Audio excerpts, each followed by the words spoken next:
Hey guys, welcome to another episode of One on One with Phantom. It's your boy Tony Phantom here, and today we're gonna talk about the story of OJ. Now I know I'm a little late to the curve and everything, but it has some real good, interesting points. I figured I should bring up, and we're gonna go from there. First off, kudos to JG for dropping this masterpiece. Now, there's mixed reviews on it. Some people don't really like it. Some people we bangs with it. Some people the concept go over their head. So I'm just here as the latter, just, to break a couple things down.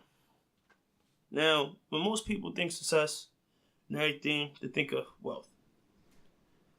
Yo, bro, you was in this big movie or you got this big record career, you got all this money. Now, you got to understand, financials can go up and down at a heartbeat. You could be rich today, broke tomorrow. It's all about sustainability. And this is what Jay-Z kind of really talking about. And it went over a lot of people's heads, sustainability.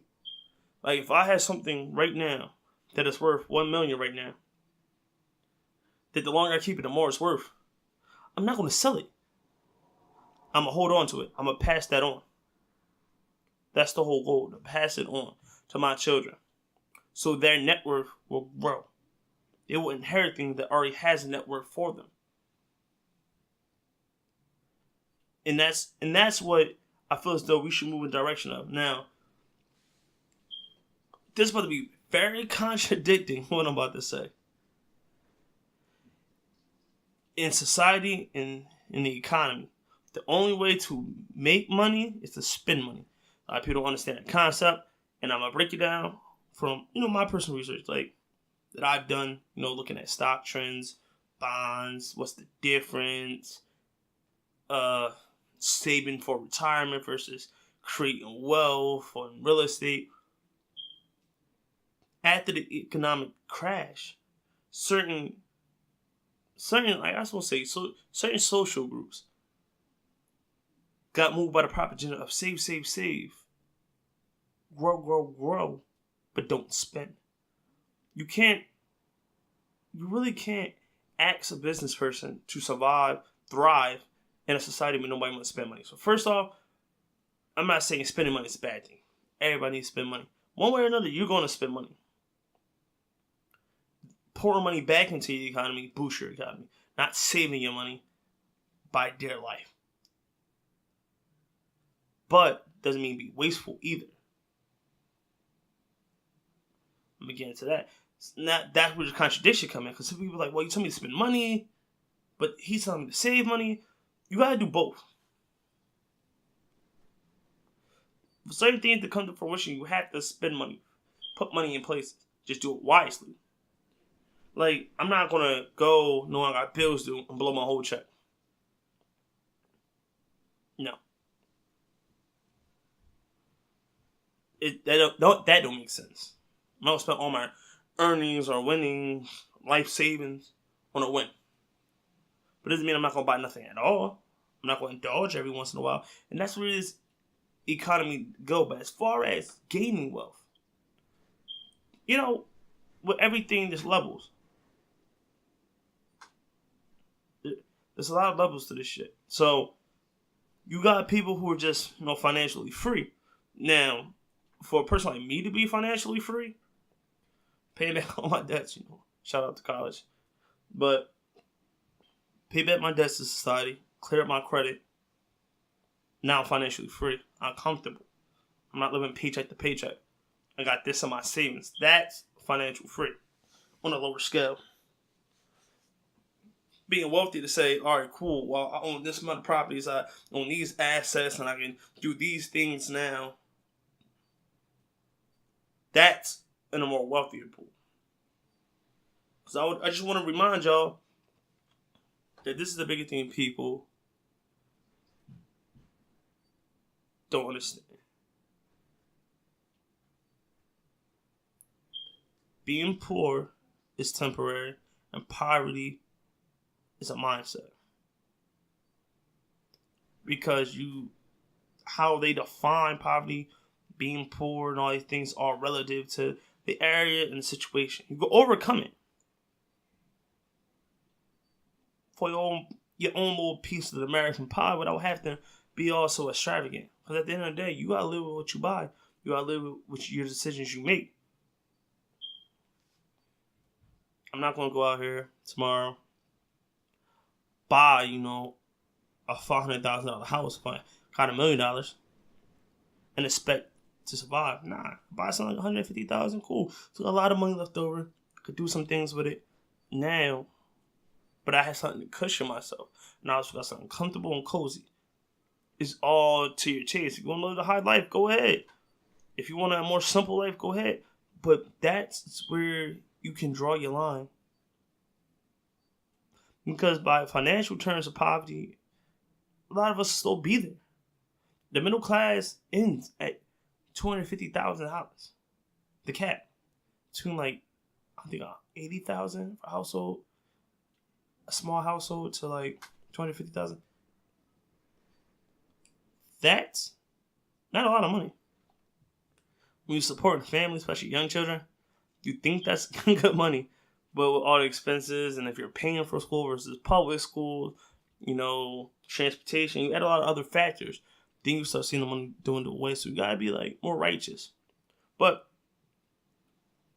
let's tie this all back into the story of OJ. There's many ways to be financially free and gain financial freedom. And he gives us a big token. But with that, not only financial freedom, he talks about our own personal freedom. Think about this. Think about it. You go out, you buy a pair of Ray-Bans, Ferragamo. But you live in, somewhere that's rent controlled. You could get a lot better money, with the things and the stuff you try to engage with. You buying fashion things for a while. Or even you could have invested in such assets that then could have made you money. Think about it. You buy a pair of Jordans every month. Why do you need that many sneakers? Think about it. If you bought one pair of Jordans every other month, and then that month you will buy Jordans, you bought one of the stock options, now you own a part of Nike. That adds to your stock portfolio. That adds to your net worth. So now you're making a conscious decision. I'm not giving up my personal liberties of having what I want, but also I'm buying into what I like. With investing, they tell you, oh, these are the hot companies, these are the Fortune 500s, these are the ones you should look out for, these are the ones you stay away from. But it's just like anything in the world. If you know nothing about carpentry, you're not going to start a carpentry company building houses, doing construction, if that's not your field. So it's the same with investing. You're not going to invest in something you don't know nothing about. Because at the end of the day, you're not going to know where the money goes, how money's supposed to be spent, how the company's going to operate, what is the release date for things. You're not. But this same money that you could put into the common things that you buy, that you actually follow the trends of, you can tell where the market lies. That what makes you good at, investing in financials is following the trail. if you know Nike about to drop, a 25-year anniversary edition, $500 pair of sneakers, months ahead of time. If you buy these stocks, around the release, the stock's going to rise. And if you didn't know, now you do. I'm telling you. Anytime a company make a major announcement or a major launch, usually their net worth can double, triple, quadruple over the anticipation of a sale, not the actual sale itself. Because it could turn around and flop. The product can flop. But it's the hype and the buildup. And this is what Jay-Z was trying to bring to us in the story of OJ. He was trying to tell us, if we put our minds to actually invest in little things here and there, 5 years, 6 years later, before you realize it, as time passes, now it's worth a lot more. Now you have more wiggle room with your financials. But it's about sustainability. Now, everybody can't be the top dog. Just there's 4 classes to working. Either you could be a worker, a small business owner, corporate, or a self-contractor. And business owner and contractor are 2 separate things because only Subcontracting, you can get your own contracts or you can subcontract to somebody else. So you're still working for somebody, but under your own terms at this point. They're the 4 major classes of working. But just anybody can't be put in any one of those pools. Certain people can't understand the pressure of running a whole corporation. Some people won't last in the title of being a small business because either they dream big and want to expand to a corporation, or they don't want the responsibility, so they want to be a worker. And it's all fine. If everybody today went to go own a business, nobody's going to work at McDonald's. Money is money. At the end of the day, I don't knock no one for their hustle. It's the decisions. So if you're going to follow what Jay-Z is talking about, if you're going to try to indulge into a wiser output of financial gain, you got to understand there's a lot of risk factors and a lot of things to read up on. One of the best portals they always say is Yahoo Finance. Yahoo Finance and Yahoo News do keep good records of stock, movement and stuff like that. So you want to look into that. That's where you should start. Same with Google Finance. They do a good thing too, as far as telling you the volatility of a stock. And there's many other portals. Like, you're not really good at picking stocks, so don't go with like an e-broker. Actually walk into a broker office and ask somebody questions. But I feel as though his approach is unorthodox as it was. A lot of the young generation is not going to understand because that's not our mindset right now. We're not going to think about retirement until it's almost too late for retirement. Now, this economy working out to paint us so, we might not be there until 70, looking like, can we even retire at 70? Older people are now going back into the workforce, which is tying up a lot of career jobs for a lot of the young generation. So we're taking a lot of non-career positions, praying in 5 years, 8 years, we get that career position just to start a pension. It's a blessing to get a career job in your early 20s nowadays. People don't understand. It doesn't mean that we don't want to work. It just means it's harder for us. So now we got to take our own future in our hands. Before, it's like you get a pension, you work, your company automatically puts your pension away for you. Whatever it is, you figure out the numbers with your finance officer at your job. When you go to retire, you talk to Social Security, you get that check, and that's what you got to work with every month. A lot of companies are cutting down their workforce because we come in now, young-blooded, at 25, but we can't, retire properly to 65, 70. That's like 40 years working, 40 years worth of a pension. That's a lot of money put away versus people who are just doing 20 years and then leaving the workforce. You got to work double that now just to retire to get Social Security. And now that's a lot of long-term finances right there that you have to understand that they have to put away for you by law. So why wouldn't they raise the bar to not really hiring people to their 30s? That's 10 years chopped off the top. Or bringing back older employees. So instead of just paying their pension, just come back to work part-time. So now this guy we can hire full-time. We don't have to hire him full-time. We can hire him part-time, hire you part-time, match all out. So we can slow down on your part of the pension, and we don't have to start his right away.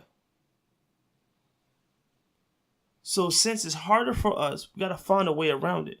Now, there are pools, apps and stuff that helps if you really don't know much. Like Stash is a great app. I got a portfolio with Stash. I threw some money in it during income tax time. Get $90 overall in the first 2 months. I'm already at like a 2% gain already. That was just $90. Imagine if I would have put $90,000 into Stash, I would have walked away with, I would have already made $2,000 plus right now.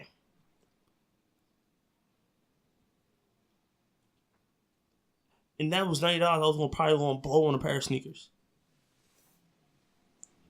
People don't think, you don't need a lot of money. If you just stash, that's why starting out, if you don't know much about stocks and everything, you don't even want to go that route. Little things like Stash will work well for you. I think it's another one. I think it's like Penny Saver. It was kind of like Stash. And all you do every month, you could even do automatic deposit. Every time your check drop, you match it to your Stash account.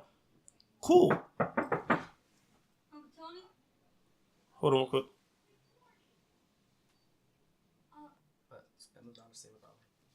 So, sorry for the little interruption. I'm a busy man. But, back to the whole moral of the story is, there's many ways to save, there's many ways to get income. And I'm not telling you, this is going to make you some great millionaire. And then, what is $1 million nowadays? You can blow $1 million in like 5 minutes. Or nothing. Like, so, in reality, there's many little tricks like, you gotta wear like, let's say today, like say you pick one day out the week. How much money you spent, you check everything out for that day, you save that much.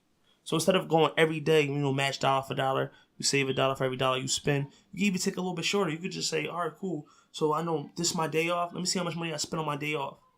All right, I'm going to save that much in my saving account.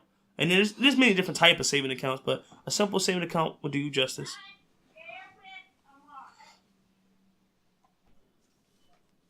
There's many ways you could save. There's many ways you could do things. And I want to say partner interruptions.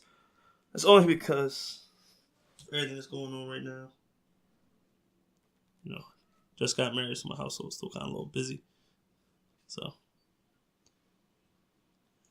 as everything goes, the biggest thing you should always look out for is your own personal goals. Don't try to set your goals on some type of pattern against somebody else's wishes. Meaning, if you know the saving pattern is not going to work for you, don't do it. That's setting yourself up for failure. You got to save to your own regimen. It's hard. I have kids. I have a child on the way. And I'm part of the millennial group, so work is scarce. And once you lock down a job, they're so quick to let people go.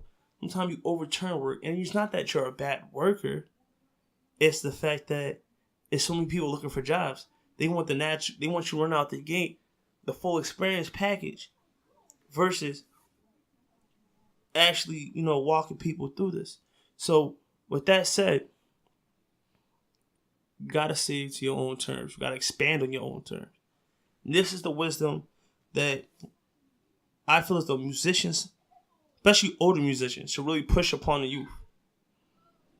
Because without them, who have walked and done this, we would never know. You learn from your elders. You learn from people with life experience that are older than you. I'm not saying a baby can't teach an old man something new. Obviously, with technology and things, every generation has their own points. But as far as what the end goal will look like, I don't care if you was born in the 20s. I don't care if you were born in the 90s. I don't care if you were born in 2010. Retirement was different in all those stages. And they can give us insight on where they went wrong or where they went right. That's another thing too. People don't ask the right people how.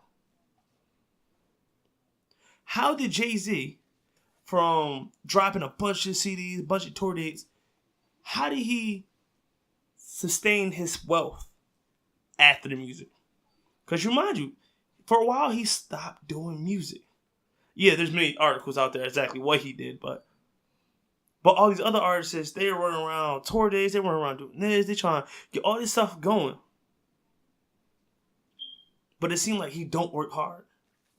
And he's enjoyed his life because he set himself up with his raw star power and raw, ingenuity to better cushion himself. Even look at 50 Cent.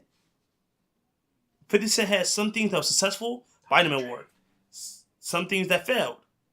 Effing vodka. I heard effing vodka's rough. Yeah, that's not a shot 50, alright? I haven't tried it yet. I'm gonna take a shot one day at a bar, see if I like it. And I do a podcast just on, rappers and alcohol. Because I think that's gonna be really fun. But I actually might do that drunk, but that's the joke, guys. That's the joke. But even look at Dr. Dre. He went from making music to just being in the background, collecting wealth. Like, his whole setup is so intricate, but so worth it to overanalyze, because he got sustainable wealth to the point where his own technology, the Beats technology, are getting patent and license to computer companies so it comes standard. He still got to get paid for that. Now, I'm not saying be the next engineer, inventor, philosopher. If you had the ability to do so, do it.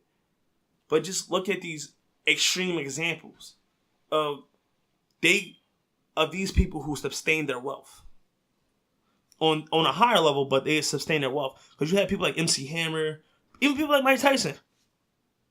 Everything got destroyed. One day, rich, next day, poor. Why? Because they didn't know how to handle their finances. They wasn't overlooking their finances. They thought, the money going to just keep coming. I ain't going to worry about it. I can't get screwed over. None of that. If they didn't take in their own hands, their own future. So, kudos to Jay-Z once again for dropping that song in a time where we need it the most. So, like I said, in the section below, I'm put on my social media, IG, Twitter, Facebook, even the photography account and all my other workings. Follow me.